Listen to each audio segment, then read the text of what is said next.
Nesse vídeo, eu vou compartilhar algumas dicas para profissionais autônomos, como psicólogos, personal trainers, cabeleireiros, manicures e pedicures, diaristas, maridos de aluguel, professores particulares e muitos outros profissionais que realizam atendimento em domicílio. Vou ensinar como você pode organizar sua agenda para atender mais clientes e ganhar entre 5 a 15 mil reais por mês. Se esse assunto é do seu interesse, então vem comigo.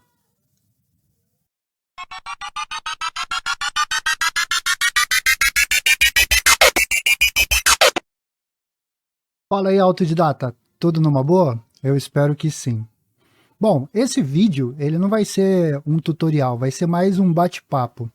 Porque antes de falar sobre o tema principal desse vídeo, que é como organizar sua agenda para atender mais clientes e ganhar de 5 a 15 mil reais por mês, eu quero propor uma mudança de paradigma para quem trabalha como CLT, ou seja, eu quero abrir os olhos de quem ainda trabalha como empregado e apresentar aqui algumas novas ideias, né? Eu sei que para algumas pessoas algumas coisas que eu vou falar aqui já são conhecidas e tudo, mas ainda tem muita gente que não tem essa percepção e eu quero inicialmente ajudar essas pessoas. Eu resolvi começar com esse tema antes mesmo de começar a gravar vídeos sobre marketing digital para negócios locais, porque essa foi a minha jornada. Eu também trabalhei como empregado durante vários anos da minha vida.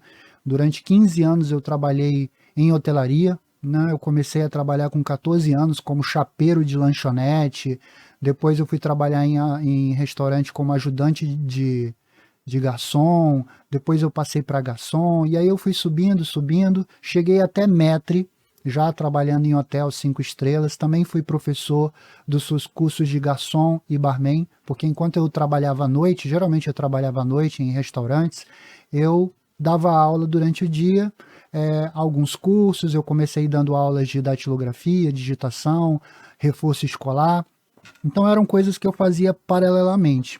Então eu quero primeiro falar um pouco sobre isso antes de entrar mesmo em vídeos falando sobre marketing digital, porque como esses vídeos vão ser destinados principalmente para prestadores de serviço, então eu quero ajudar aquelas pessoas que ainda não trabalham como prestadores de serviço e trabalham como autônomos, quer dizer, trabalham como empregados e de repente podem começar a trabalhar como autônomos. Então eu quero compartilhar um pouco dessa minha experiência.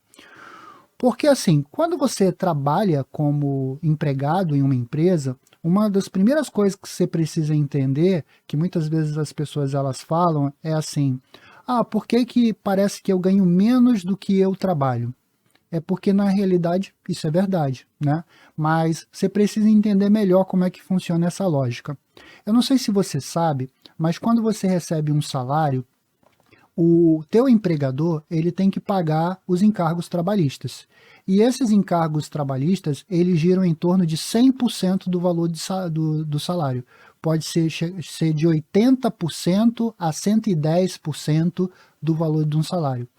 Então, vamos supor, se você ganhar um salário mínimo, o teu empregador ele vai ter com fundo de garantia, INSS, enfim, todas as férias, tudo que ele paga, né, vale refeição, vale transporte e tal, isso tudo junto gira em torno de 80% a 110%. Então vamos imaginar que você recebe um salário mínimo.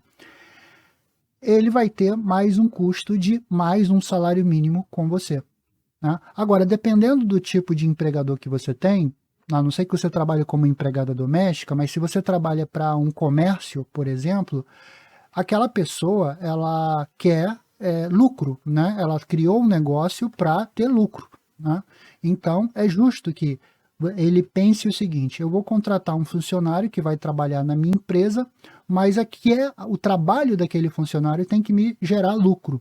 Então, se eu pago um salário mínimo para aquela pessoa e mais um salário mínimo de encargos trabalhistas, e eu não ganho mais nada além disso, para mim não faz a menor diferença. É lógico que em cima daquele trabalhador eu vou querer ter um rendimento para o meu negócio. Por exemplo, eu coloco um vendedor numa loja e ele vai ter que gerar um lucro para mim, o trabalho dele vai ter que gerar um lucro. Então, se no mínimo eu quiser um salário mínimo de lucro sobre o trabalho daquele funcionário que eu estou empregando, porque eu me arrisco, por exemplo, eu tenho uma loja. Se a loja vender bem, ótimo para mim e ótimo para o funcionário. Mas se a loja não vender bem, eu vou ter que garantir o salário dele, mesmo não tendo vendido o suficiente. Então é um risco que eu assumo. O empregado não, ele não tem esse risco. Ele tem que receber o salário no final do mês, independente de ter vendas ou não. Agora, se ele consegue fazer vendas, em algumas lojas funciona assim, você tem que ter o salário base, que é um salário mínimo, mais a comissão. Né? Então ele ganha mais quando tem comissão, mas quando ele não tem vendas suficiente, ele vai ganhar só aquele salário mesmo.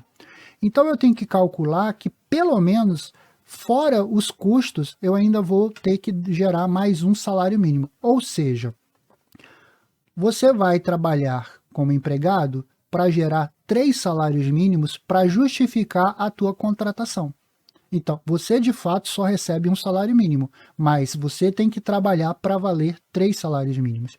Isso assim é em quase todo lugar onde você vai trabalhar, né, em empresas, você tem que gerar esse lucro. Então, dependendo do ramo de atividade, pode ser até mais. Pode ser que você tenha que gerar 3 ou 4 ou 5 ou 6 vezes o valor do trabalho que você tem. Então, por isso que a gente sempre tem essa sensação de que a gente trabalha muito mais.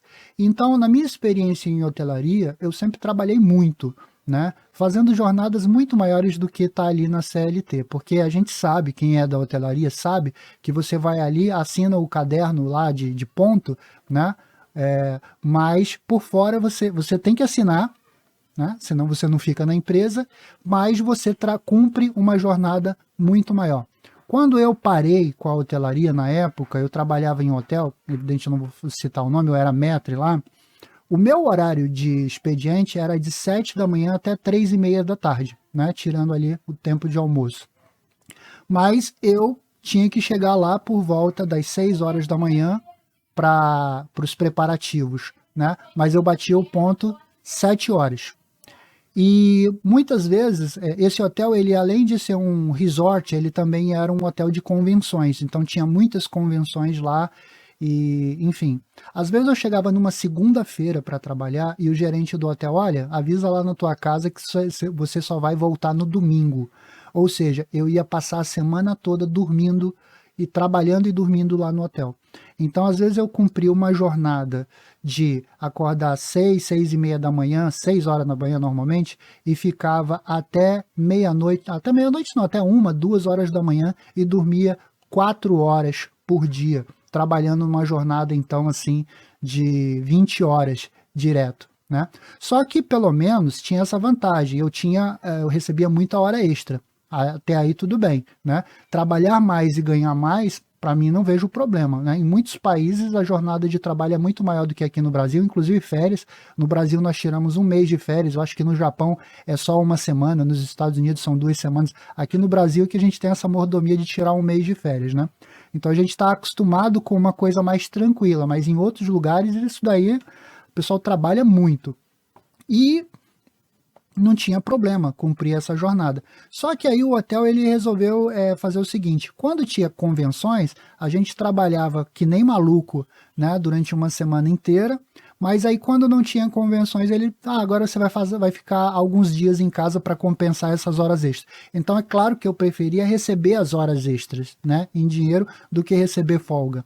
E aí eu comecei a não achar isso muito vantajoso. Além do que, embora eu trabalhasse como maître, eu recebia na minha carteira de trabalho, eu estava como garçom. E eu achava isso muito errado, e ficava de vez em quando, eu falava, e aí, quando é que vocês vão botar na minha carteira e tal, né? Aí comecei a reclamar sobre o lance da carteira, comecei a reclamar sobre a questão de converter as horas extras em banco de horas para a gente compensar. Ou seja, depois de 15 anos trabalhando em hotelaria, tendo feito toda uma carreira nessa área, né, procurar fazer cursos, me capacitar para poder fazer o trabalho, eu vi que o meu trabalho, a minha profissão, ela não era devidamente reconhecida. Então eu decidi desistir da hotelaria. Por isso me irrita muito quando eu vejo algum dono de restaurante ou hotel reclamando da falta de mão de obra qualificada no ramo de hotelaria, porque é um ramo que reconhece muito pouco financeiramente as pessoas que trabalham nesse ramo. É muito bom para quem é jovem, está começando, porque você não precisa de muita qualificação para você arrumar um emprego de ajudante de garçom, né? Claro, em restaurantes mais simples, né? Mais básicos. Agora, claro, se você vai trabalhar já em um restaurante mais sofisticado, em um hotel, 4, 5 estrelas, aí você já precisa das devidas qualificações. Então chegou um momento em que eu, assim, sempre trabalhava final de semana, feriado, então foram 15 anos da minha vida que eu não sabia o que era Natal, Ano Novo, tá tendo jogo da seleção do Brasil, tô eu trabalhando, todos os feriadões, enquanto tá todo mundo se divertindo, tá todo mundo de folga, a gente tá lá trabalhando. Então é interessante que você olhe sempre para esses profissionais que têm que trabalhar nos feriados, né, nas folgas, onde está todo mundo de folga. Porque a nossa folga geralmente caía numa segunda-feira, terça-feira, e aí a gente acabava não tendo vida social. Porque como é que você vai chamar um amigo para sair, né, numa segunda-feira? Só se for o pessoal da mesma área que você, né? Você acaba tendo amizade só com pessoas do mesmo ramo, que folga numa segunda, numa terça-feira, nunca aos domingos, nunca aos sábados, né? E casamento, quantos casamentos né? Você está casado com uma pessoa que nunca está livre no final de semana, né? Ele dá uma folga num domingo uma vez por mês e olhe lá, entendeu? Então, assim, chegou um momento em que eu decidi que eu queria parar de trabalhar na hotelaria, mas eu não sabia exatamente o que eu queria fazer, o que eu podia fazer. E aí é que está o ponto. É que, às vezes, a gente pode fazer outras coisas, mas a gente não enxerga que a gente tem essa possibilidade. Eu mesmo já tinha uma experiência anterior, logo no começo, de dar aula de reforço, cursos de garçom, de barman. Claro que esses cursos já teria que ser numa instituição e tal, mas aula de reforço eu tinha dado. Mas eu nem me lembrava mais disso, porque já tinha muito tempo. Eu dava essas aulas quando eu tinha 18, 19, 20 anos, né? Mas não me passava pela cabeça voltar a dar aula, trabalhar por conta própria. Então eu comecei a procurar outros empregos em outras áreas que não tinha nada a ver com hotelaria, queria trabalhar de segunda a sexta ou então até sábado para poder folgar no final de semana. E eu fiquei durante um tempo trabalhando em alguns lugares que não tinha nada a ver. E como eu não tinha nenhuma experiência, eu tinha que receber um salário mínimo. Mas eu falei, eu vou ficar nisso até eu descobrir aonde eu vou me encaixar profissionalmente, né? E foi quando uma coisa assim do destino, né? A minha mãe estava conversando com a vizinha dela, que tinha acabado de comprar um computador, e a vizinha dela falou, pô, preciso mexer com o computador, mas eu não sei nada de computador, estou precisando fazer umas aulas, mas está difícil achar um curso de informática e tal. Aí a minha mãe comentou com ela que eu mexia muito bem com computador, porque de fato eu fiz vários cursos de informática no Senac, na época em que os cursos de Windows, Word, Excel, era tudo carga horária de 40, 60, 80 horas, né? Onde você realmente fazia o curso e aprendia. E além disso, eu tinha isso como um hobby, um passatempo. Eu adorava ficar, quando eu estava no meu tempo livre, ficar criando planilhas, mexendo no Word, no Excel, para as minhas aulas, quando eu dava aula e tudo mais. Era um conhecimento que eu tinha e era uma coisa que eu gostava de fazer, mas eu não percebia isso como algo que eu poderia ganhar dinheiro. E é nesse ponto que eu quero chegar com vocês agora. Que é o seguinte, às vezes você tem um talento que você mesmo não reconhece e não acha que, né, esse talento tem valor. Então eu quero conversar com vocês sobre o conceito de pontos fortes. Eu vou pegar aqui um livro. Aqui, esse é o livro. Está dando para ler aí direito? Descubra seus pontos fortes, tá? Então, o nome do livro Descubra seus pontos fortes, de Marcus Buckingham e Donald O. Clifton. Bom, deixa eu deixar o livro aqui do lado. Eu vou explicar então esse conceito. Eu vou até ler, porque eu já deixei aqui anotado. O conceito de talento, tá? é definido como um padrão natural e recorrente de pensamento, sentimento ou comportamento que pode ser produtivamente aplicado, enquanto um ponto forte é a capacidade de desempenhar consistentemente um desempenho quase perfeito em uma atividade. A relação entre os dois é que um talento, quando cultivado com conhecimento e habilidade, pode se transformar em um ponto forte. O livro enfatiza a importância de se concentrar em desenvolver os talentos naturais das pessoas para maximizar seu potencial e alcançar o sucesso pessoal e profissional. Eu gosto muito de um exemplo que tem aqui no livro, que ele comenta sobre o Mike Tyson. Tá? Para muita gente nova não conheceu o Mike Tyson, mas ele foi um fenômeno do boxe, né? Ele foi um lutador que ficou invicto durante muito tempo, conseguiu vários cinturões de boxe, né? E ele tinha essa coisa de nocautear o adversário dele rapidamente. Muitas vezes a pessoa ainda estava entrando lá no estádio para poder ver a luta e a luta já tinha terminado. Mas o autor ele faz a seguinte comparação entre talento e ponto forte. Talento é aquela qualidade que você tem, aquela característica que você tem, tá? E ela pode ou não ser algo positivo. Mas, se você pega esse talento e coloca isso dentro de um contexto certo, isso vira um ponto forte. Então, por exemplo, o Mike Tyson ele tinha como talento a agressividade. Era um jovem, né, de periferia que vivia se envolvendo em brigas, tinha muitos problemas com a polícia, né, mas ele foi descoberto por um treinador de boxe que viu nele esse potencial, essa agressividade, esse talento que ele tinha para brigar. E trouxe aquele talento que nas ruas só causava problema para o Mike Tyson e colocou dentro de um ringue. E essa mesma característica fora do ringue, né, que causava problema, dentro do ringue tornou ele campeão mundial. Então, às vezes, uma característica que uma pessoa tem, ela pode ser algo que, fora do seu contexto correto, vai causar prejuízo para aquela pessoa, mas dentro do contexto certo vai causar muitas vantagens para ela. Então, às vezes você tem uma característica que você não vê isso como algo que é potencialmente positivo. Tipo, por exemplo, agressividade. Como assim agressividade vai ser algo, né? Olha só, jamais ia passar pela cabeça do Mike Tyson que aquilo poderia transformar ele em milionário, famoso mundialmente. Mas aquele era um talento que, no contexto certo, tornou ele a lenda do boxe mundial, tá? Então, eu quero te perguntar, quais são os seus talentos? Será que você tem uma característica, algo que você faz e que você talvez não perceba que é um talento? Eu vou te dar umas dicas que estão aqui no livro. Como você pode perceber quais são os teus talentos? O talento, geralmente, é aquilo que você faz quando você não tem nada para fazer. Por exemplo, passatempo, o teu hobby. As coisas que você gosta de fazer quando você não está fazendo nada. Porque quando você não está fazendo nada, você se dedica a algo especificamente e aquilo, claro, como você se dedica, vai cada vez mais fazendo você melhorar. Eu, por exemplo, eu fiz os cursos de informática, mas se eu não gostasse daquilo, eu não colocasse em prática, aquilo não ia fazer nenhuma diferença. Tem muita gente que faz vários cursos e não coloca em prática, né? Se eu não me engano é o sábio Lao Tse já dizia, né? Saber e não fazer ainda não é saber.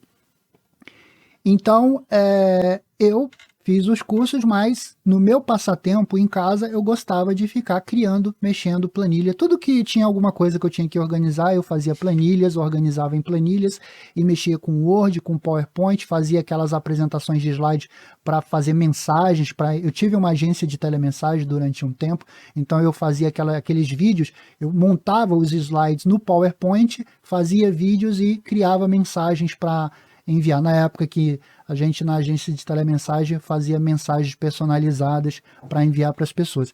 Então era algo que eu sempre estava fazendo, mas eu não via aquilo como um talento, era só o meu passatempo. Às vezes você tem um passatempo, cozinhar, cantar, organizar coisas, que são talentos, só que você não enxerga isso como algo que pode se transformar então em um ponto forte, ou seja, o ponto forte ele é caracterizado por você direcionar aquele talento de uma forma que aquilo venha trazer algum benefício para você. tá? Então, assim, eu vou começar a ler aqui algumas coisas que você vai ver, vai analisar se você se identifica. Você gosta de crianças? Então, considere oferecer serviços de babysitter ou cuidador infantil em domicílio. Você é organizado e gosta de arrumar ambientes? Você poderia trabalhar como personal organize, ajudando as pessoas a organizarem suas casas. Você é bom em cuidar de plantas? Ofereça serviços de jardinagem ou manutenção de plantas em casa. Você gosta de cozinhar? Considere ser um chefe pessoal ou oferecer serviços de preparo de refeições em domicílio. Você é bom em consertar coisas? Trabalhe como marido de aluguel, oferecendo pequenos reparos e manutenção em casas. Você tem habilidades para ensinar? Ofereça aulas particulares em domicílio, como reforço escolar ou aula de música. Você é bom em dar conselhos de moda? Trabalhe como consultor de estilo ou personal shopper, ajudando clientes a escolherem roupas. Você é criativo e gosta de design? Ofereça serviços de decoração de interiores ou consultoria de design para residências. Você tem experiência com tecnologia? Considere ser um técnico de informática oferecendo suporte e manutenção de computadores em casa. Você gosta de cuidar de animais? Ofereça serviços de pet sitting ou dog walking. Você é bom em motivar pessoas? Trabalhe como personal trainer ou coach de vida, oferecendo sessões em domicílio. Você é bom em resolver problemas? Considere oferecer serviços de consultoria em sua área de especialização. Você é fluente em outro idioma? Ofereça aulas de idiomas em domicílio para indivíduos ou pequenos grupos.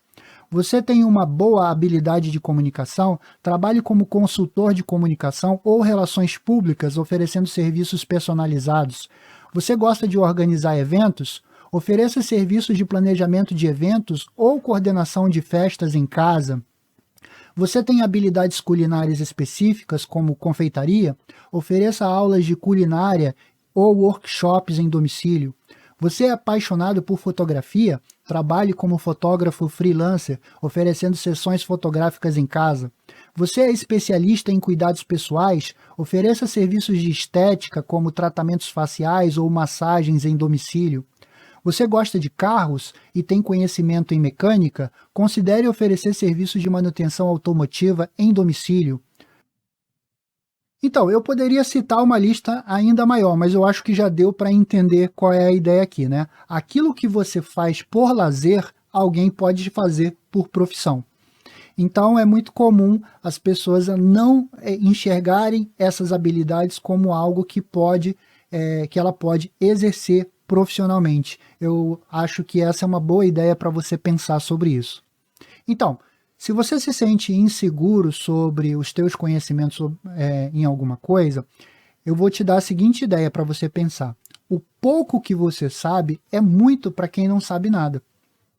E também tem um detalhe, quanto mais você se dedica a alguma coisa, quanto mais você aprende sobre alguma coisa, mais você descobre o quanto ainda tem que conhecer. Então é natural que você às vezes se sinta inseguro. Tem até um nome que se dá na psicologia para a pessoa ela ter esse sentimento de que ela não tem tanta capacitação assim, porque ela se sente insegura, né? Porque ela acha que não domina tanto. Só que quando você está conversando com alguém que não sabe nada, aquilo que você acha que é muito pouco, para ela é muito. Né? Você pode ter uma noção de que tem muito mais coisas a se saber. Por exemplo, eu com a informática. Eu, claro, conheço pessoas, engenheiro da computação, né, programadores que trabalham com programação avançada. Mas o que acontece? Na minha experiência como professor particular, eu percebi que muitas pessoas tinham dispensado outros professores mais qualificados. Por quê? Porque o cara era muito técnico, o cara tinha um linguajar muito técnico e a pessoa não conseguia entender. Ela precisava de alguém que desse explicações simples para ela poder entender a fazer aquilo dali. Ela queria mexer com Word, Excel, queria entender o Windows e ela precisava que alguém fizesse uma explicação simples.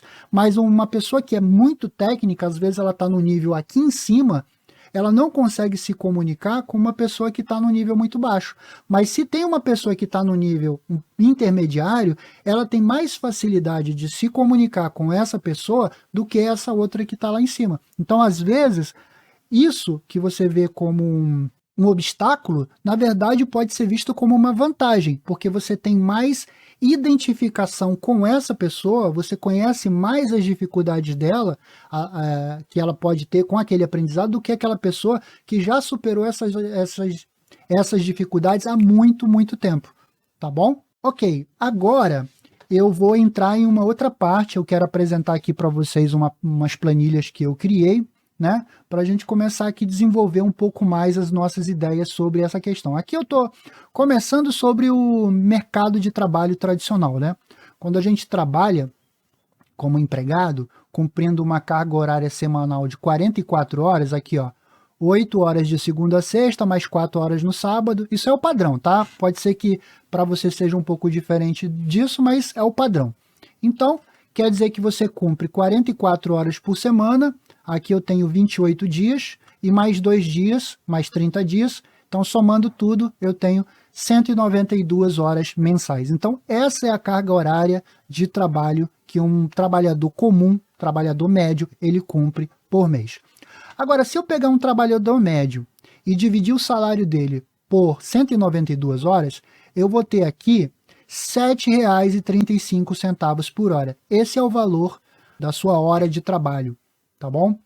Vamos partir daí. Se você tem um salário diferente, uma carga horária diferente, procura fazer esse cálculo para descobrir qual é o valor da sua hora de trabalho. Porque foi pensando sobre isso, depois que eu li o livro do Robert Kiyosaki, Pai Rico, Pai Pobre, onde ele fala sobre você trocar o seu tempo por trabalho, sobre hora de trabalho, que eu comecei a meditar. Eu ainda estava na hotelaria nessa época, mas eu comecei a pensar assim, poxa, quanto é que eu ganho por hora de trabalho? Eu ganho bastante, mas eu trabalho muito. Às vezes, por exemplo, você pensa no médico, que ele ganha muito. Pô, mas o médico faz plantão de 24 horas, sai de um hospital, vai para um outro hospital, sai de uma clínica, porque ele ganha muito, claro, ele tem muito conhecimento, mas olha a jornada de trabalho de um médico. Pega essa jornada, pega o salário, divide pela carga horária e você vai ver quanto realmente ganha um médico por hora. Algo em torno de R$ 80 por hora de trabalho, tá? Então, eu quero convidar vocês a analisar, então, as possibilidades. Por exemplo, uma pessoa que recebe 4 salários mínimos, ela está recebendo R$ 29,42 por hora de trabalho, tá? Eu quero propor para vocês que você pense nesse valor aqui, R$ 50 para arredondar, R$ 50 hora de trabalho. Isso seria o equivalente a 7 salários mínimos, tá? 7 salários mínimos, você está trabalhando 192 horas, ganhando R$ 50, você ganharia aproximadamente 7 salários mínimos. Não seria ótimo para alguém que ganha R$ 7,35 por hora, R$ 14,71 por hora? Então, é nesse ponto que eu quero chegar com vocês, em você fazer com que a sua hora de trabalho aumente. Talvez você nem precise trabalhar 192 horas para você ganhar um salário suficiente de 3 salários mínimos, você não vai trabalhar 192 horas, vai trabalhar bem menos. Então, é pensar na sua hora de trabalho, quanto o seu trabalho está valendo por hora. E não, porque assim, não adianta nada você estar ganhando, sei lá, R$ 5.000 trabalhando 80 horas por semana, 100 horas por semana. Aí você acha que você está ganhando muito, não, é porque você está trabalhando que nem um louco para poder ganhar aquele salário, como eu. Bom, então, pegamos aqui a ideia de pensar na questão do valor da hora de trabalho. Agora vamos pensar aqui sobre quanto tempo leva para você estar qualificado para receber algo em torno de R$ 50 por hora, R$ 80 ou R$ 100 por hora de trabalho. Você já parou para pensar que desde a pré-escola até, sei lá, graduação, pós-graduação, mestrado, doutorado, quantos anos você precisa trabalhar? Eu considero essas primeiras fases aqui, ó, essa daqui, eu chamo de mínimo necessário para uma convivência social. Ou seja, pré-escola, ensino fundamental 1 e 2, ou seja, quando você termina o 9º ano, você está preparado para conviver em sociedade, desde que, claro, né, você faça uma boa escola, receba uma boa educação. Antigamente, uma pessoa, quando já terminava o fundamental, o equivalente ao fundamental 1, ela sabia ler e escrever muito bem, fazia cálculos muito bem. Hoje em dia, você termina o ensino médio e não consegue interpretar um texto. Então, eu estou falando, você estudar o ensino fundamental 1 e 2 com qualidade. Falando nisso, eu estou até criando um serviço de aulas de reforço no Telegram. Eu organizo videoaulas por ano, primeiro ano, segundo ano, terceiro ano, com atividades. Procura no Telegram Reforço Escolar, e aí você vai achar esse canal e lá tem bastante conteúdo. Mas continuando, então, já o ensino médio, você poderia estar cursando, fazendo um curso técnico junto com o ensino médio. Tem em vários lugares você pode estar fazendo ali manutenção de computadores junto com o ensino médio, contabilidade no ensino médio. Tem várias, depende, você tem que procurar na tua cidade o que tem. Então, você pode fazer um ensino técnico junto com o ensino médio. Então, aqui você já tem uma qualificação para o mercado de trabalho suficiente para a maioria dos casos, né? Criou-se aqui no Brasil uma cultura de que para você estar preparado para o mercado de trabalho, você precisa fazer uma faculdade. Isso não é verdade, gente. Olha só, pensa o seguinte, tem muita gente que faz a faculdade, passa 4 anos fazendo faculdade, aí tem um diploma na mão, aí vai atrás de um emprego. Chega lá, o empregador pergunta, primeira coisa, tem experiência? Não, não tem. Aí a pessoa que já é diplomada, ela vai começar a trabalhar depois de formada para ganhar experiência. Então ela começa recebendo um salário super baixo, ela vai ter que trabalhar alguns anos para finalmente ganhar ali experiência e aí ela começar a de fato receber um salário melhor. Enquanto uma pessoa que faz um ensino técnico no ensino médio, ela já começa a trabalhar praticamente assim, imediatamente. E muitas vezes essa é até a melhor sugestão para quem quer fazer uma faculdade, não quer fazer através de Enem porque é muito disputado, quer fazer uma faculdade particular. Se você já tem uma profissão que você trabalha, ganha o seu dinheiro, você consegue perfeitamente pagar a sua faculdade. Então, você faz uma qualificação técnica, já começa a trabalhar, pagar a sua faculdade. O ideal é, claro, que a sua qualificação técnica tenha uma certa correspondência com a faculdade. Por exemplo, faz manutenção de computadores, trabalha com a manutenção de computadores, com manutenção de rede, essa área. E aí você está fazendo uma faculdade de ciência da computação. Bom, quando você se formar nessa área, você tem um diploma. Aí você vai procurar um emprego numa empresa, por exemplo. Aí vão te perguntar, tem experiência? Pô, tenho já anos de experiência porque eu já trabalhava como técnico em manutenção, essa coisa toda, então já estava envolvido ali na área, então você acumula experiência. Mas de modo geral, tirando evidentemente algumas profissões como engenharia, medicina, essas coisas assim, a faculdade, né? Isso é uma carreira acadêmica. Isso é para quem gosta de estudar, gosta de pesquisa, né? Então é para quem tem um perfil acadêmico. A grande maioria das pessoas não tem perfil acadêmico, então fazer faculdade é pura perda de tempo.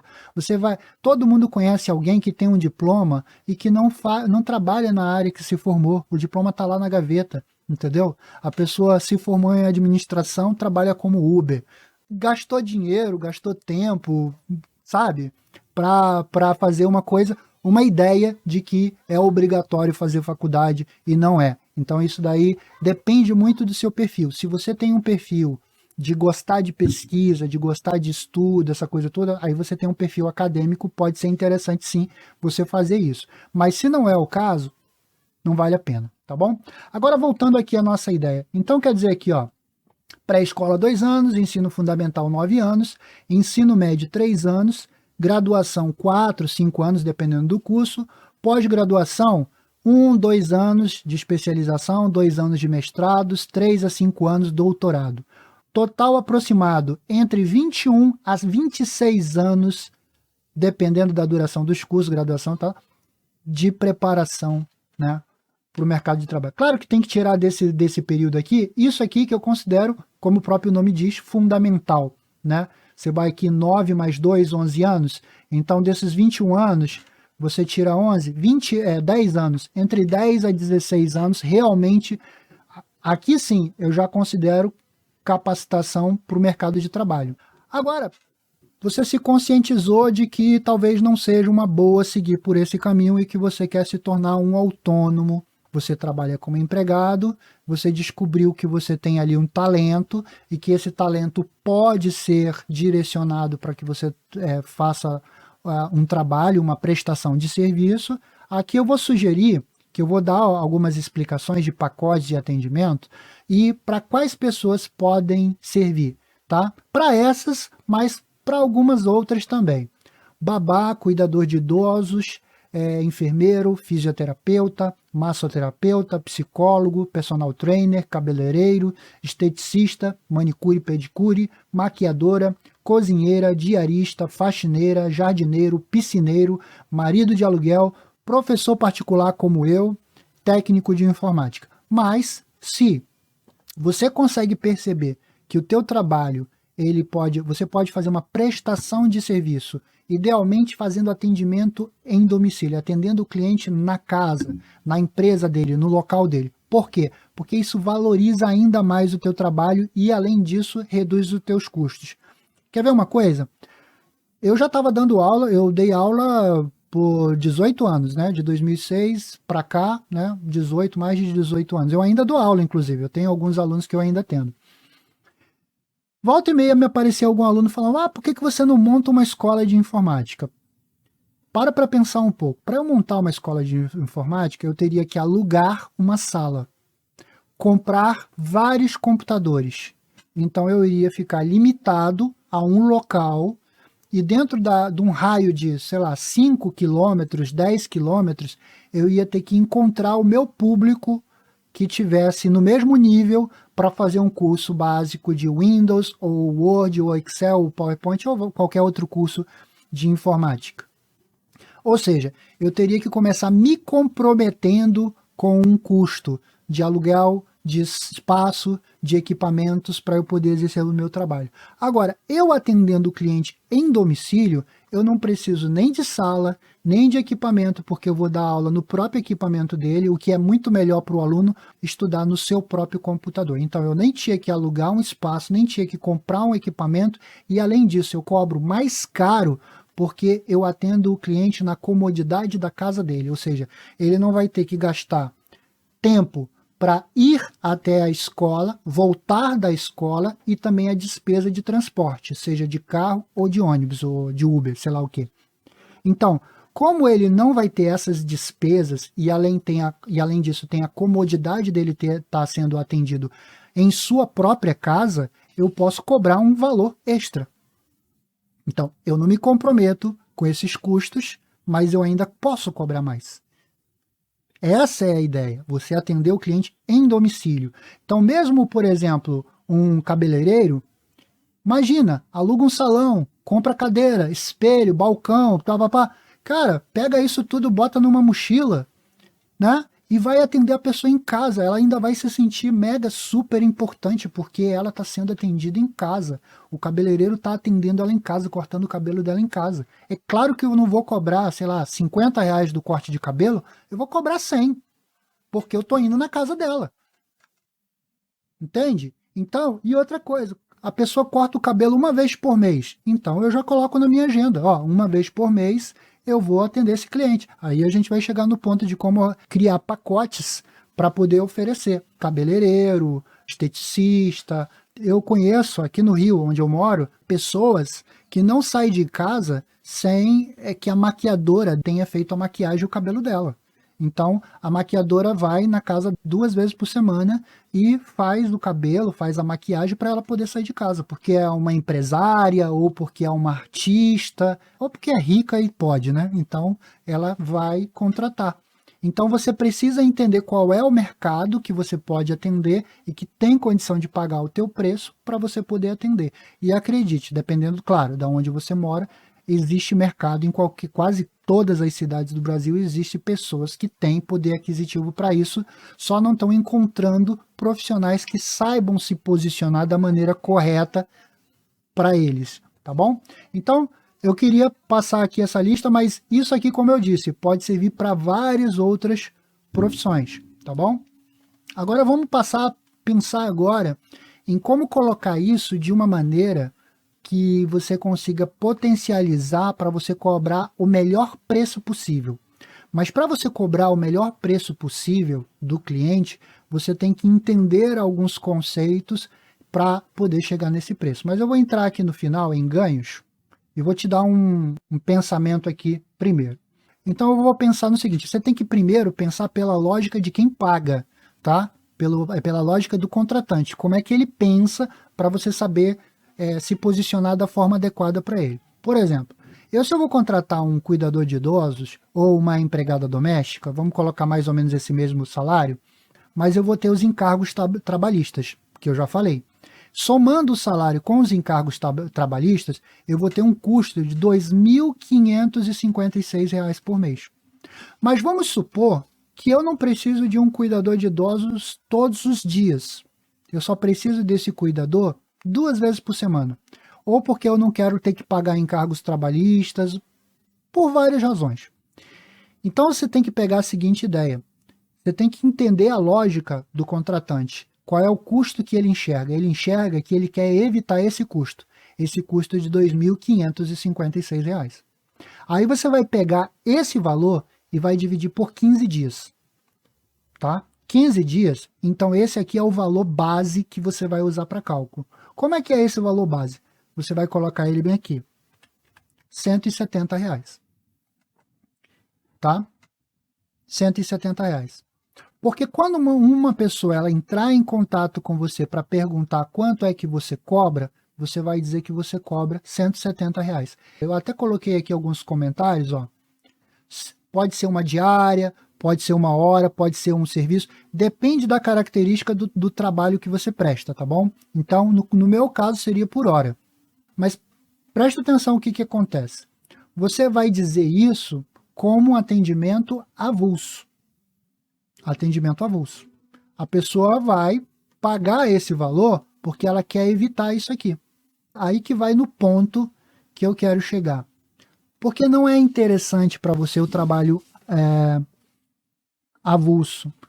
Porque embora você ganhe mais, né, você não consegue organizar uma agenda com horários organizados, tudo encaixado de uma forma onde você possa potencializar o teu ganho.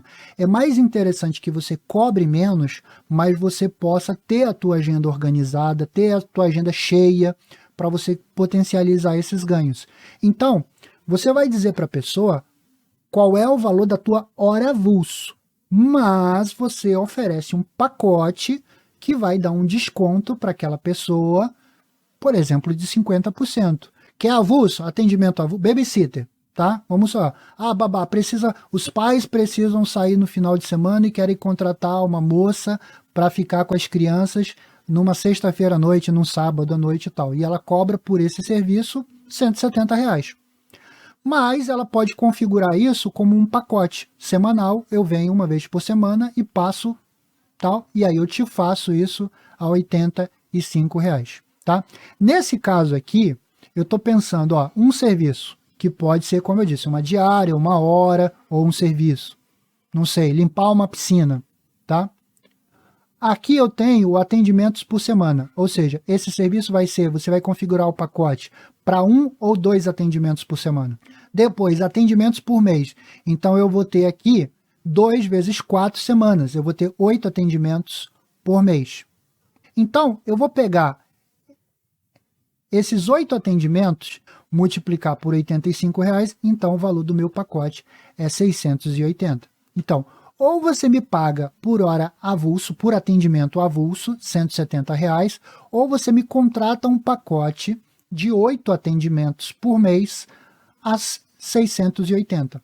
Mas eu só te dou esse desconto se você me pagar adiantado. Aí você vai explicar, porque assim eu consigo organizar a minha agenda e encaixar vários clientes para eu poder atender. E outra coisa, você está se comprometendo comigo, com aquele dia e com aquele horário. Por quê?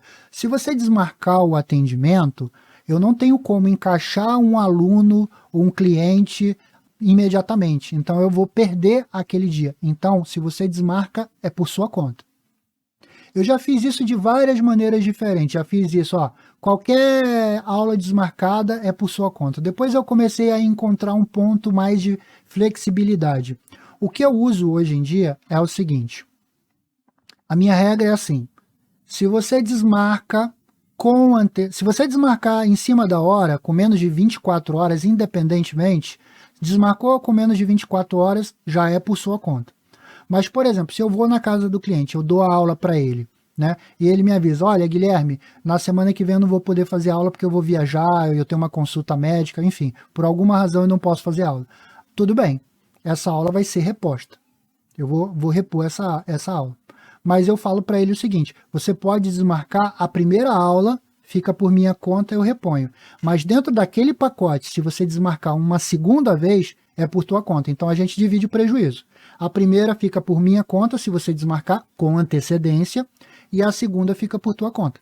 Porque se você me avisa com antecedência, eu posso me programar para fazer uma outra coisa, para atender um outro cliente, então eu tenho como fazer. Mas se você desmarca em cima da hora, não. Aí não tem jeito, já fica por tua conta. Não importa se é a primeira ou é a segunda vez que você está desmarcando.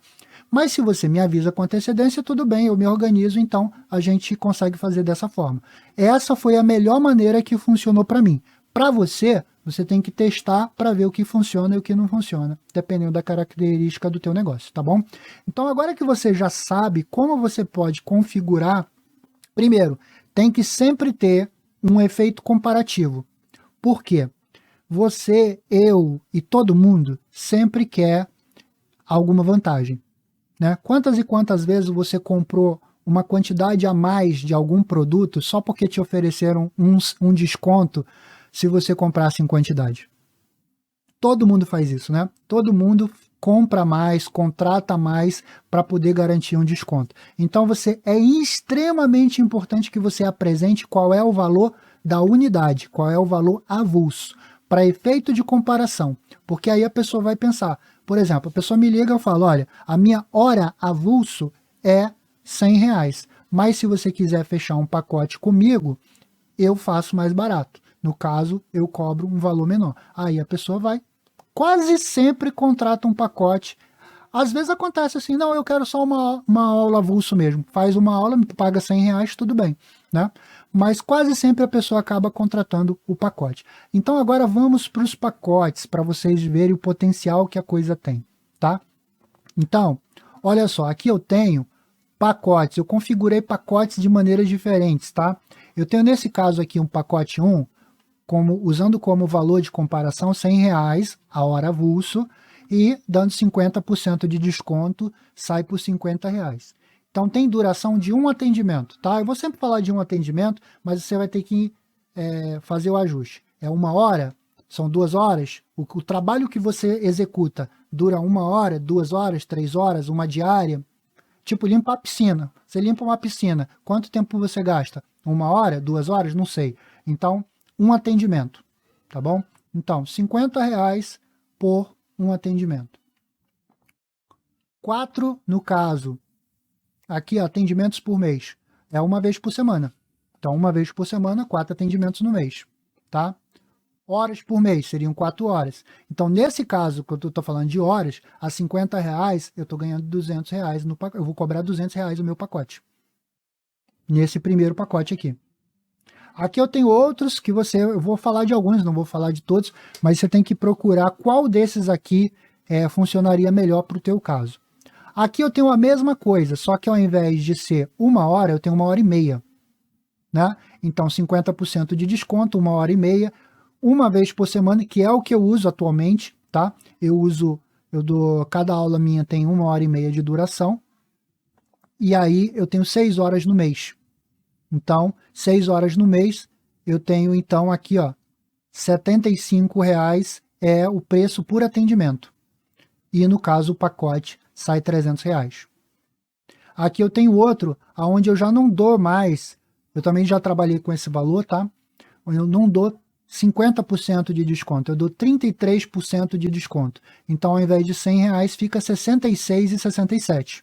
1h30, uma vez por semana, 4 vezes no mês. Então, eu também, são as mesmas 100 horas, mas agora eu estou ganhando R$100 por atendimento, o que dá um pacote de R$400.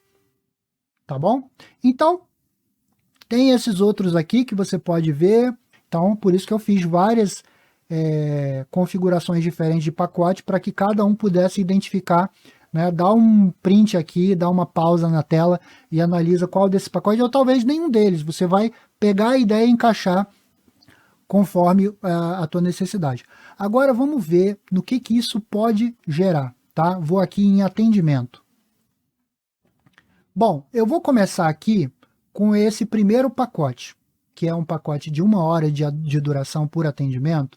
Eu peguei aqui e fiz da seguinte forma, de 8 horas da manhã até 5 horas da tarde. Depois você dá uma analisada aqui nos horários que eu criei.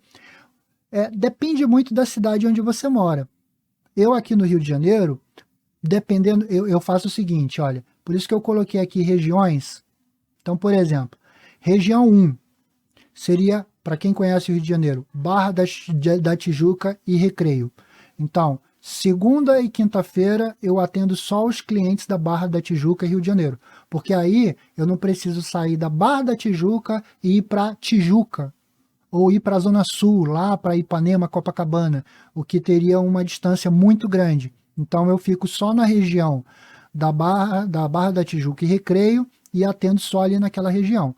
Então quando a pessoa me liga, aí eu já sei quais são os horários que eu tenho de encaixe e falo, onde você mora? Ah, eu moro em tal bairro. Olha, nesse bairro eu atendo nos dias de segunda e quinta-feira.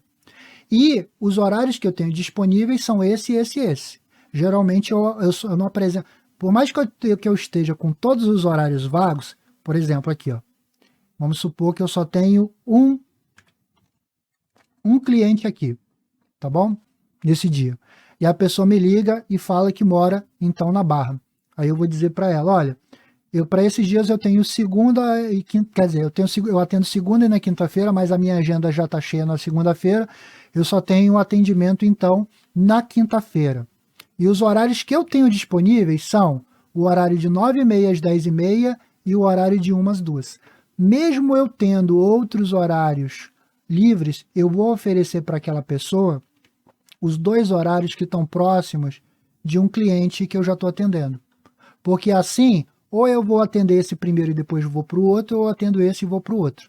Eu não tenho que ficar lá no Recreio fazendo hora. Porque, por exemplo, se a pessoa quer escolher esse horário, para mim vai ficar muito complicado. Não dá nem tempo de eu ir para minha casa, dar um tempo para depois voltar de novo na Barra para dar aula. Olha só, dor de cabeça. Então eu vou oferecer os horários que estão próximos de outros horários que já estão ocupados.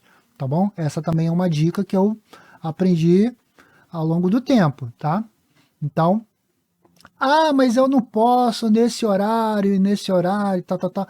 Aí, bom, aí vai depender de você, né? Eu falo, olha, mas dá então para ser nesse horário aqui, porque para mim eu até consigo falar, aí eu já não falo que o horário estava vago, eu falo, não, eu posso conversar com um aluno se eu consigo trocar de horário com ele, porque eu acho que ele é mais flexível.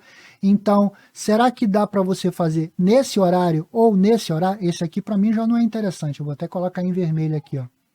Esse aqui já não é interessante. Esse horário aqui ou esse, aí a pessoa, eu tento aproximar ela o máximo possível de algum horário que eu já estou atendendo, para não ter, para ficar mais fácil de fazer o atendimento, tá bom? Agora observa só. Então, eu tenho aqui, eu atendo e tem um intervalo entre um horário e outro de meia hora. Por quê? Se o local onde você trabalha, você consegue se deslocar de um cliente para o outro em meia hora, ok. Mas se você não consegue, você vai ter que organizar a tua grade de horário com intervalo de 45 minutos, de 1 hora. Mas é importante que você já tenha a tua grade de horários pronta. Para quando o cliente entrar em contato com você, você vai dizer quais são os dias que você atende no bairro que ele mora e quais são os horários.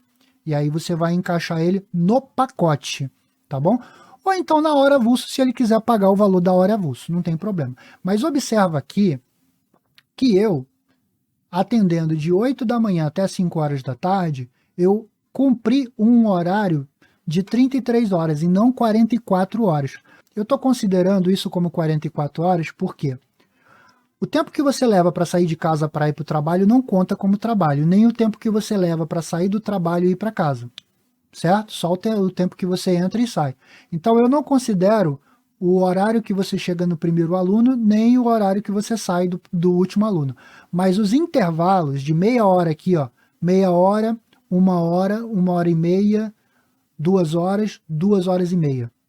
Então, você cumpriu aqui, ó, 6 horas de trabalho, mas você teve ainda 2 horas e meia de sair de um lugar para outro. Isso é um trabalho, porque você tem que sair de um trabalho para outro, então é um trabalho. Então, na verdade, você está cumprindo aqui 8 horas e meia de trabalho por dia. Então, essas 33 horas acaba sendo o equivalente a 44 horas por semana. Mas, gente, aí eu quero falar com vocês sobre uma outra coisa, a mentalidade do empregado, tá? Como a gente está acostumado a trabalhar como empregado, a gente acha que tem que trabalhar apenas 44 horas por semana.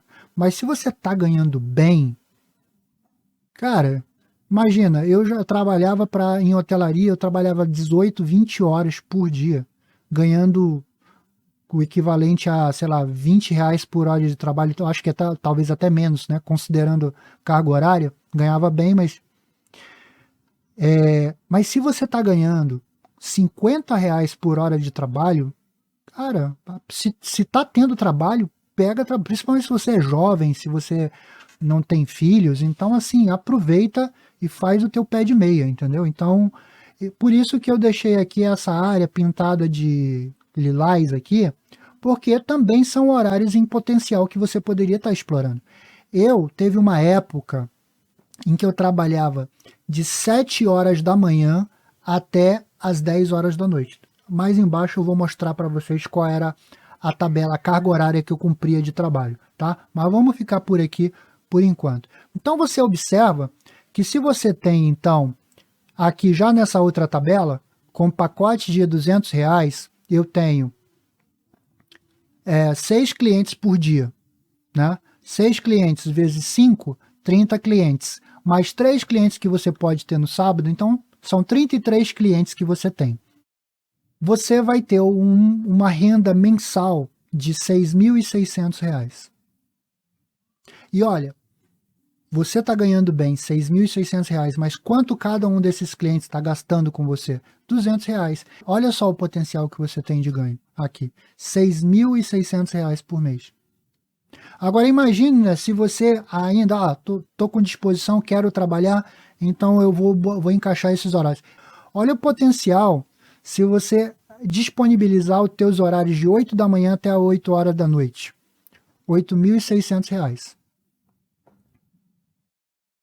Aí eu te pergunto, tem muitas pessoas que têm diploma universitário e que não estão ganhando nem perto disso aqui. Estão ganhando uns R$ 2.000, R$ 3.000 por mês. E de repente uma pessoa que não tem nem faculdade, às vezes nem curso técnico, consegue ganhar esse valor, tá bom? Então, como você vê aqui, e é um valor super baixo para o pacote, R$ 200, não custa muito para cada pessoa, você consegue encontrar essa quantidade de clientes fazendo um bom marketing para negócios locais, você consegue encontrar essa quantidade de clientes sem muita dificuldade, tá bom? Claro, depende muito do ramo de atividade. Eu, no caso, hoje em dia, eu sou professor particular de informática, eu já tenho um pouco mais de dificuldade de encontrar clientes para esse ramo. Ainda tenho clientes? Tenho, mas são poucos. Por isso que, evidentemente, eu faço outros trabalhos, né? Eu desenvolvo sites, faço marketing digital para negócios locais, estou criando plataforma de cursos. Então, é interessante que você tenha múltiplas fontes de renda. Por quê? Porque se você não tiver renda com uma fonte, né? Porque às vezes tem alguns trabalhos que são sazonais, ou seja, são de períodos do ano que você consegue ganhar, ou do mês, né? Então, você ter múltiplas fontes de renda significa que você pode ganhar dinheiro fazendo serviço com esse, com outro, então você tem que administrar isso. Uma outra coisa que eu queria que você analisasse é a diferença entre um empregado e um autônomo, ou um profissional liberal, ou um profissional independente, né? É o seguinte, pensa bem assim, se você tem um patrão, você tem um único cliente. É a única pessoa que te paga, é a tua única fonte de renda. Então você depende exclusivamente dele. Ele é a única pessoa que pode. Então, o que acontece se ele não está mais satisfeito com o teu serviço? Ele vai dispensar o teu trabalho e você vai perder a tua fonte de renda integralmente. Mas olha a diferença para uma pessoa que é um prestador de serviço. Quer dizer, eu tenho aqui 33 clientes. Se um cliente desse daqui diz, olha, Guilherme, para mim já encerrei as aulas, tá bom para mim? Ok, é um cliente a menos no meio de 33. Aí eu vou, assim que der, eu já reponho esse outro cliente. Então, se você tem no teu pacote, no teu plano semanal, seja 6 clientes, que é um cliente por dia de segunda a sábado, e você tem um cliente desse que deixa de te contratar, você só perdeu 1 em 6. Então você não fica totalmente desfalcado, né? É só o tempo para que você ainda continua recebendo dos 5, enquanto você procura outros clientes para repor ali, tá? Então, essa é a ideia, tá, gente? E aqui eu montei outras tabelas e eu vou só rolar para que vocês possam ver, analisar com cuidado. Agora que vocês entenderam a ideia, você vai analisar o horário, tá aqui, ó. Por exemplo, eu tenho uma tabela onde eu cumpro uma escala de atendimento de 1h30, o pacote eu cobro R$300, e aí você enxerga aqui qual é o potencial de ganho, tá? E quais são os horários. Então eu vou passar aqui para que você consiga parar e analisar cada uma dessas tabelas para pensar dentro do teu trabalho. Por exemplo, se o teu trabalho dura 3 horas por dia, eu vou descer aqui para um que tenha 3 horas por dia. Aqui, ó. 3 horas por dia.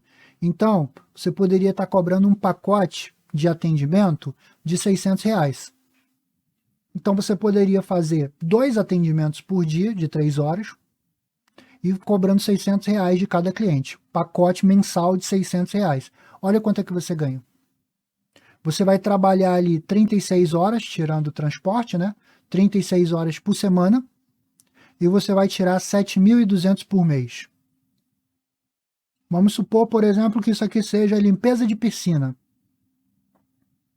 Você vai uma vez por semana limpar a piscina. Aí você cobra R$600 por mês. Você está cobrando R$150 por cada visita que você faz. Evidentemente que você vai falar, olha, se você quer que eu limpe avulso, eu vou cobrar X. Mas se você, né, você já pegou essa ideia. Então, olha aqui, ó. Tudo isso com uma agenda organizada. É aí que está o potencial de ganho, tá bom? Eu vou tirar prints e vou apresentar cada um print. Então vamos lá. Um pacote 2, 1h30, pacote de R$300. Pacote 3, 1h30, valor do pacote R$400. Pacote 4, 2 horas, valor do pacote R$400. Pacote de 2 horas, com o valor do pacote R$500. Atendimento de 3 horas, valor do pacote R$600. Atendimento de 4 horas, valor do pacote R$800. Atendimento de 5 horas, valor do pacote R$1.000. Atendimento de 6 horas, valor do pacote R$800. Atendimento de 7 horas, valor do pacote R$1.400. Atendimento de 8 horas, valor do pacote R$1.600. Atendimento de 12 horas, valor do pacote R$2.400. Atendimento de 24 horas, valor do pacote R$4.800. Antes de eu encerrar agora esse vídeo, eu acho que aqui você já tem muita coisa para pensar, para analisar. Eu espero que isso tenha contribuído para muitas pessoas, principalmente para quem ainda trabalha de empregado, para poder mudar a sua mentalidade e começar a pensar como um empreendedor. E como empreendedor, você tem que mudar a sua mentalidade de empregado para patrão do seu próprio negócio. Então, ao invés de você olhar para o seu patrão, você está olhando para o seu cliente. Então você tem que oferecer um bom serviço, um serviço de qualidade. Você tem que construir credibilidade, você tem que entregar mais do que você recebe, para que o cliente fique satisfeito, para que o cliente recomende você para novos clientes.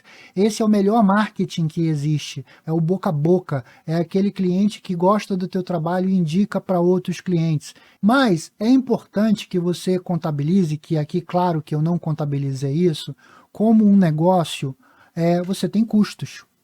eu tenho uma planilha onde eu contabilizo os meus custos, tá? Quanto é o meu Prolabore, por exemplo, equipamento que eu tenho, meio de transporte. Então, por exemplo, se eu tenho um computador e um celular, então aqui o meu computador e meu celular são equipamentos que eu tenho R$6.000 em equipamentos, mas o que acontece? Quanto tempo dura um celular e um computador?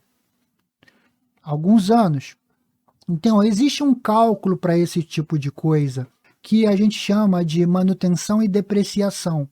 Então, para equipamentos, o valor mensal, o custo mensal de manutenção é R$25. Isso é um valor calculado, não vou entrar nesse mérito, mas assim, porque não é que você vai gastar isso todo mês, mas no dia que o teu computador e o teu celular der um problema, quando você tiver que consertar, você vai gastar uma grana, trocar uma placa-mãe, trocar um HD que queimou, ou fazer instalação, manutenção de modo geral, você vai destinar um custo para você, quando tiver um problema, você ter como pagar. Então, isso aqui é o que a gente faz o cálculo de cerca de 5% do valor do equipamento, tá? Dividido por 12 meses. Então, você tem aqui, então, R$25 de custo mensal. Depreciação. O que é depreciação? É o desgaste daquele equipamento. Um computador não vai durar a vida toda. Um celular não vai durar a vida toda. Então, se você usa um equipamento para fazer o teu serviço, sei lá, secador, algum tipo de equipamento, máquina de limpeza, alguma coisa que você usa, isso daí precisa ser considerado que daqui a um tempo, 2 anos, 3 anos, 4 anos, 5 anos, sei lá o que, você vai ter que comprar um novo, você vai ter que substituir. Então, muitas vezes as pessoas elas não consideram isso na hora de fazer a formação de preço, tá? Isso eu aprendi no Sebrae. Eu fiz alguns cursos no Sebrae e ele fala muito isso. As pessoas elas não colocam os custos que elas têm para o negócio dela. E esses custos, muitas vezes, quando vem, por exemplo, você tem ali um equipamento que você usa e você não está considerando os custos dele. Mas um dia ele quebra, você vai ter que mandar consertar ou vai ter que trocar ele por um novo. Aí acaba sendo uma despesa que você não estava considerando, acaba desfalcando o seu negócio. Então você tem que considerar aquilo para poder fazer o cálculo de quanto você tem que cobrar o teu preço. Então, eu só estou dando aqui abrindo os olhos para esse detalhe que passa batido para muita gente. Ó, meio de transporte, eu coloquei aqui o valor de uma moto, tá? Para você ir fazer o atendimento. Então, olha só. O que você tem que considerar de manutenção do veículo? R$125 por mês de manutenção. Depreciação, 250. Isso fora, né? IPVA e outras coisas mais que você também tem que colocar aqui, né? Então, você precisa considerar que é a questão da publicidade. Olha só, você, além de fazer o teu trabalho, você ainda realmente quer ter que ficar correndo atrás de novos clientes? Não seria muito melhor você investir em algum tipo de publicidade onde você pudesse, que nem eu, estou dando aula e volta e meia toco o meu telefone. Ah, alô, você faz esse tipo de serviço? Faz, pá. Ou seja, o meu trabalho é atender cliente, é prestar o serviço, não é ficar correndo atrás de cliente. Eu só recebo os telefonemas e eu encaixo na minha agenda o meu serviço como eu posso atender. Então é interessante você incluir como custo de produção do teu trabalho o marketing. Imagina que você faz pão. Você não considera o trigo, né, como um insumo na produção do pão? Faz parte, né? Você tem que comprar o fermento, você tem que comprar o trigo, você precisa daquilo dali para poder fazer. Mas você não coloca o valor de publicidade, para que as pessoas possam chegar ali na tua padaria e comprar teu pão. Vamos dizer que você é confeiteira, você faz bolo em casa. Você considera todos os ingredientes para fazer o bolo, mas você não considera o ingrediente fundamental, que é o cliente. Não adianta nada você ter todos os produtos para você fazer o bolo, mas você não ter o cliente para comprar o bolo. Então, coloca isso nos teus custos. A publicidade tem que ser incluída no valor dos teus custos. E o que é recomendado, em média, dependendo do ramo de atividade, mas eu diria que, de modo geral, para prestadores de serviço, você tem que considerar 10% do teu faturamento mensal. Para fazer um cálculo simples, tá bom? 10%. Então, por exemplo, se você quer chegar a ganhar R$ 6.600 por mês, tá? Desse valor, então, igual 10%, então você tem que destinar para publicidade R$ 660 para publicidade, para que você possa conseguir lotar a tua agenda. Assim você vai se concentrar no seu serviço, na prestação do seu serviço, e não ficar distribuindo panfleto. Olha só, eu já passei por tudo isso. Quando eu comecei a dar aula, eu fazia anúncio em jornal, fazia anúncio em revista, fazia anúncio em revista de bairro, panfletagem. Você sabe muito bem que hoje em dia, você recebe um panfleto, a primeira coisa que você faz é procurar uma lata de lixo para jogar aquilo fora. Esse é um tipo de publicidade, é um desperdício. Hoje em dia, a pessoa, quando quer contratar algum trabalho, ela vai aonde? No Google, pesquisa, professor particular de informática, cuidadora de idosos, diarista, ela vai procurar no Google. Então, você precisa colocar nos teus custos um valor, né? Quanto você quer faturar no mês? Se você quer faturar no mês, se você tem uma loja, tá? Prestador de serviço, você tem uma loja, por exemplo, uma lavanderia, e você quer faturar por mês R$ 50.000, tá? Então, você tem que considerar como um marketing 5.000. É 10% do valor que você quer faturar. Você vai atrair clientes para você começar a fazer serviço e tal. Às vezes você tem que fazer isso até antes mesmo de você estar faturando. Mas o que muitas vezes as pessoas fazem? Eu vou ajudar todo mundo, até quem não ganha pouquíssimo, quem só tem R$ 100 para investir em anúncio, eu vou dar os macetes para isso. Mas não é o ideal. Isso aí é mais um lance de sorte do que a coisa real deveria ser isso. Você considerar 10% do valor do faturamento que você deseja alcançar. O que muitas vezes a pessoa faz é o seguinte, eu desejo alcançar, eu estou ganhando 30 mil, né? E eu quero chegar em 50 mil. Aí a pessoa vai e quer investir 2.000. O 2.000 seria para um faturamento de 20.000. 2.000 seria para um faturamento de 20.000. Mas ela quer aumentar o faturamento, ela já ganha 30. Ao invés dela estar pelo menos investindo os 3.000, né, 10% do valor do que ela está faturando, ela deveria estar investindo pelo menos 3.000. Não, ela quer investir 2.000 para poder chegar em 50.000. Eu tento conscientizar a pessoa de que isso vai ser meio que sorte, tá? Mas o ideal mesmo seria ela pensar nisso como 10%. E aí, tá, gente, você não compra o trigo para fazer o bolo? Você fica discutindo com isso? Tem ou não tem que comprar trigo? Você não discute com isso. Você vai lá e compra o trigo porque precisa. Mas as pessoas, elas querem negociar com a publicidade, com o marketing, por quê? Porque elas não enxergam a relação direta de causa e efeito. E esse é o grande problema de muitos empresários no Brasil, como eles não enxergam isso de uma forma muito objetiva, eles investem muito pouco em publicidade e querem muito resultado. Então, pensa nisso.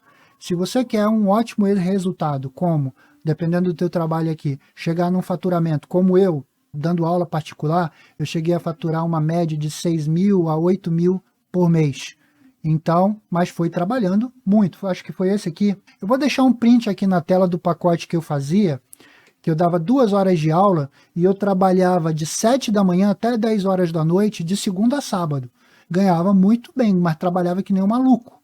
Mas aí chegou um momento em que eu comecei a ver que eu estava, embora estivesse ganhando muito melhor, eu ainda estava trocando tempo por dinheiro.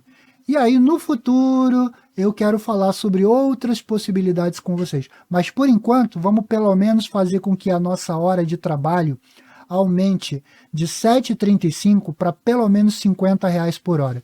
Primeiro vamos subir esse degrau e depois vamos pensar em outros, tá bom? Então é isso, gente.